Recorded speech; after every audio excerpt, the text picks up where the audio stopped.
So each and every details which I could see the execution thereof and the level of craftsmanship, I would congratulate to the whole team of R&D department for bringing this to reality. There are buildings, I have seen buildings of Rajkot and Baroda, but I would say for a district like Nadiad, this would be, and this building would be setting up an example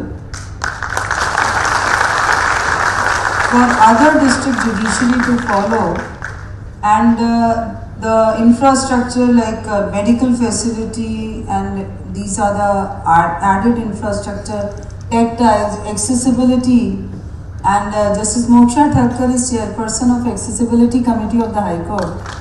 So she was very careful about each and every minutest detail about the accessibility issue. So that is one of the added feature of this building which other buildings I suppose do not have. જી sir, આપનું નામ ને પરિચય. મારું નામ અનિલ વસંતભાઈ ગૌતમ છે અને નડિયાદ કોર્ટમાં હું પ્રમુખની જવાબદારી નિભાવું છું અહીંયા. જી સર, આજે નવી કોર્ટનું ઉદ્ઘાટન ખેડા જિલ્લા માટે શું કહેશો?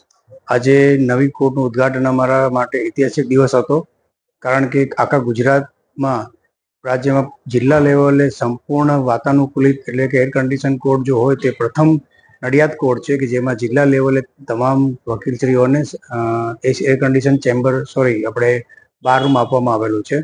એ સિવાય કોર્ટની અંદર જે કોઈ વિટનેસ આવતા હોય બાળકો સાથે, તેના બાળકો માટે ઘોડિયાઘરની સુવિધા આપવામાં આવેલી છે, હોસ્પિટલની સુવિધા આપવામાં આવેલી છે. આવી અદ્યતન સુવિધાઓ સાથેની ગુજરાત રાજ્યમાં સરકારશ્રી દ્વારા અને નામદાર ગુજરાત હાઈકોર્ટના પ્રયત્નોથી પ્રથમ કોર્ટ એવી થશે કે જે આવી રીતે સંપૂર્ણ આધુનિક સુવિધાઓથી ભરપૂર હશે.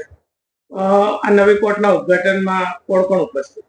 આજના ઉદ્ઘાટનમાં નામદાર ગુજરાત હાઈકોર્ટના ચીફ જસ્ટિસ શ્રીમતી સુનિતાબેન અગ્રવાલ સાહેબ, પછી એડમિનિસ્ટ્રેટિવ જજ આપણા ખેડા જિલ્લાના શ્રીમતી મોક્ષાબેન ઠક્કર સાહેબ, પ્રિન્સિપાલ ડિસ્ટ્રિક્ટ જજ શ્રી એને અંજારિયા સાહેબ તથા અન્ય ન્યાયાધીશ સાહેબ શ્રીઓ, અરવલ્લી જિલ્લાના ડિસ્ટ્રિક્ટ જજ સાહેબ હાજર હતા અને નડિયાદના સિનિયર તથા જુનિયર વકીલ ભાઈઓ તથા બહેનો હાજર હતા.